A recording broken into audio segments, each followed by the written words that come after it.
Welcome guys to a new video. Let's go started. Last year, I did the hardest thing I could do, and that was divorcing my wife. I can't understand why she broke up our family, so maybe I'm trying to gain that here. I know my friends would say to just get over it, but it makes my head spin sometimes. I can't lie, my wife was messing around with her ex, even though she was better off by leaving him. I, 34 years old, met my wife, 31 years old, on the bus going to work 7 years ago. She got on the bus 3 stops after me, and I would always stare at her. There were a few pretty girls that would get on the bus, but she was my favorite. One day the bus driver had hopped out the bus to go into a convenience store, and we just looked at each other and laughed. We talked about how weird that was, and we talked ever since. While we were riding the bus and talking, she would bring up her boyfriend Keith and always complain about him. She would always catch him cheating with the mother of his child, and he would deny it. His son's mother don't like her, so they never really got along, and it would cause them to always be separated. I really cared about her, so I would tell her to just leave since he was a clown, but she would still stay. I didn't know how to get her out of the dumb love triangle she was in. All that changed when my father gave me his SUV when he upgraded his car with no charge. This was great, and one of the first things I had wanted to do was pick her up from the bus stop. When I had got the car, I started picking her up and taking her to work, something her ex didn't do, even though she got to work earlier. She was happy, then I started taking her to other places just to hang out. We had so much in common, especially since she had family that lived in Guayanilla, where I grew up. After a while, I decided to shoot my shot and told her how I felt, and that she should leave her boyfriend. She tried to give me a bunch of excuses, but failed to give me a good reason to stay with him. A few days later, she called me and told me she wanted to hang out for the weekend. When I picked her up, she told me she was done with him and his situation with his child's mother. After that, we were officially dating. We dated for about 3 years before we got married. She was definitely happy to be in a relationship with me and bragged to her friends about how great I was. This had made me feel good, and I thought we seemed like those funny TikTok couples he looks at. She started talking about marriage, and I proposed soon after that. We were so in bliss after I proposed, we actually got pregnant before getting married. After getting married, we had 2 daughters and a nice home to live in. There was very little for me to complain about at the time. We were the typical family running around after our daughters, who were 5 and 3 years old, and going to work. I always treated her right, and I tried to balance being a good father and husband. She would do the same, although it was a challenge, because our daughters were definitely a handful. One day, my cousin Anthony canceled on me because his mom was getting out of the hospital. Since he was picking her up, I decided to take my wife's car to finally get her check engine light taken care of. After walking out of the shop, I opened her glove compartment up to put the paperwork inside for later. When I opened it up, a bunch of crap fell out and I had to pick it up. While I was cleaning it up, I found a pretty recent picture of her with her ex-boyfriend Keith. The picture surprised me because it was a picture of him locked up somewhere. In the picture with him was my wife and his sister Nadine. This surprised me because I never heard about her visiting him while he was locked up. I didn't even know he was locked up. He got a little heavier, his dreads were longer, and he was wearing glasses he didn't need, but it was definitely him. After cleaning up the mess, I drove home with a bunch of crap on my mind.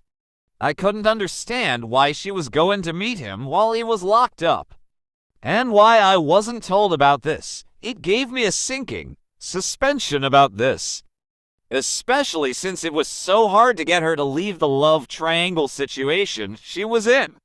When I got home, my wife was watching TV and went straight for the computer. I did a deep dive, and I found out more about the situation. Apparently, I knew I wasn't going to find anything on her social media, so I checked his sister Nadine's page. I found out he's been out for 3 years thanks to the pics.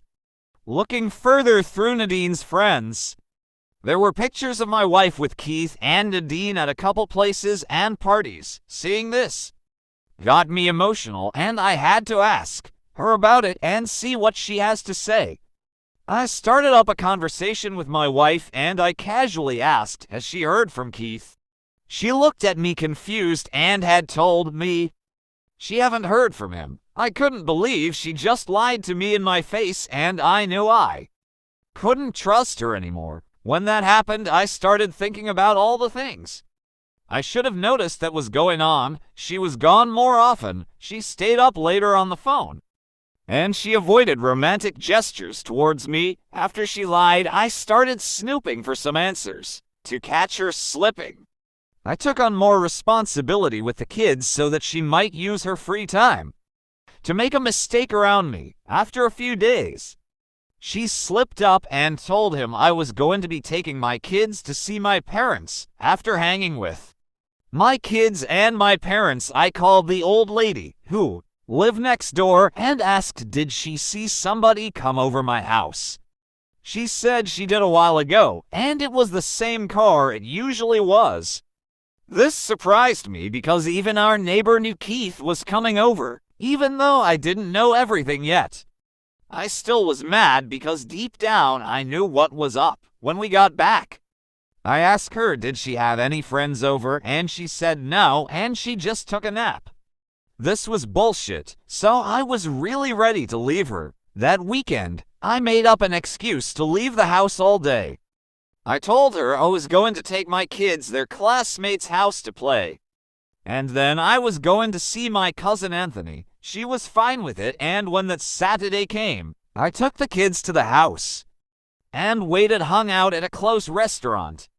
After hanging out for 3 hours, I called her and got no answer. I called one more time, and she still didn't answer. And that wasn't normal for her. After that, I drove onto my street and parked at the end of it. Walking back to the house, his car was there, and I got mad, but still held it together. We lived in a ranch-style house, so I couldn't go through because we didn't have upstairs to sneak in. This meant I had to go in through the back where our kitchen was. Going in, when I had got to the living room, I could already hear them. Apparently, they left the bedroom door open, and when I looked inside, I was destroyed by seeing him bang her in our bed. I just froze, and I had to stop myself from being zoned out. After snapping back to reality, I went next door to see my neighbor, so when I confronted her, I had a real witness on everything. After knocking on the door, her son opened the door, which was actually better. He asked me how I was doing, and I asked him could he help me with something in-house. He asked me what it was, and I said I just really need him to keep his eye on something for me. He said okay, and to give him a while, because he was tending to his kids. After that, I went back to my house and had to wait for about 15 minutes for him to come over. This was hard to do because I had to see and hear him banging my wife while holding up for him. When he finally came in, I told him to wait in the living, and I walked in and had confronted them both. It was a real mess. And when we started all the shouting, our neighbor's son came in to see what was going on.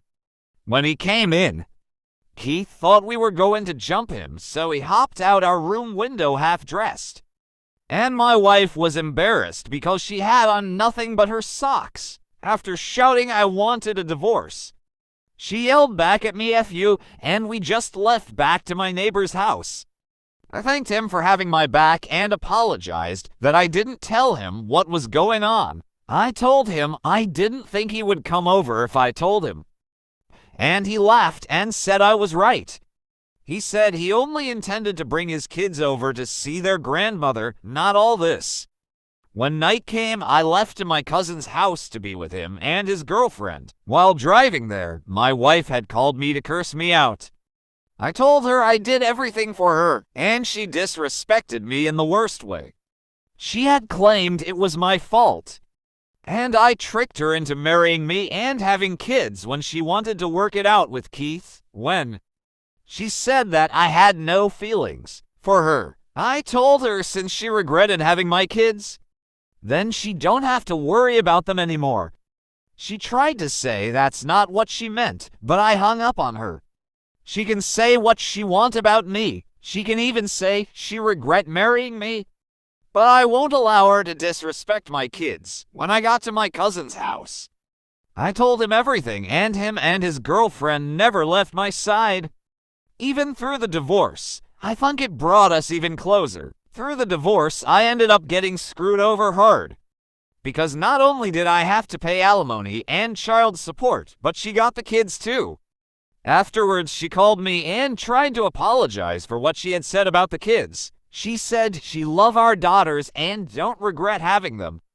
And I asked, was her love the reason she destroyed our family? She said didn't mean to do it. But everything changed when she ran into Keith's sister Nadine. She said she ran into her while out at lunch from her job, and they started to catch up. She said she asked Nadine about Keith, and Nadine said he had got locked up. Apparently, he got stopped on a DUI, and when the cops searched the car, they found marijuana on him and his friends. Plus, they found out the police was already looking for him.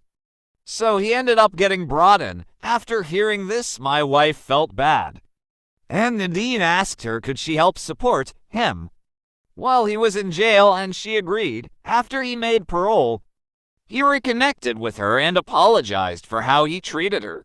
And after reconnecting, the affair started for about 2 years.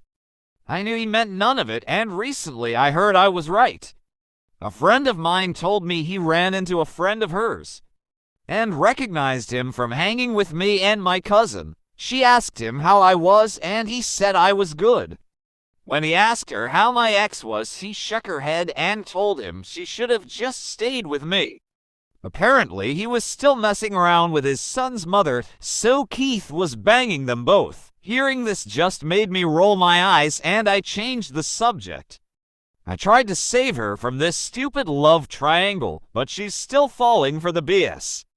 It's clear he was always a clown, but after seeing what I saw, she liked being treated like another hoe. She just can't seem to understand, has not going to let go of his child's mother. If you hear a girl you like talk about her ex all the time, you better run for the hills. Any advices for our friend? Leave it in the comments section. Thanks for your listening at the end. So have a good day.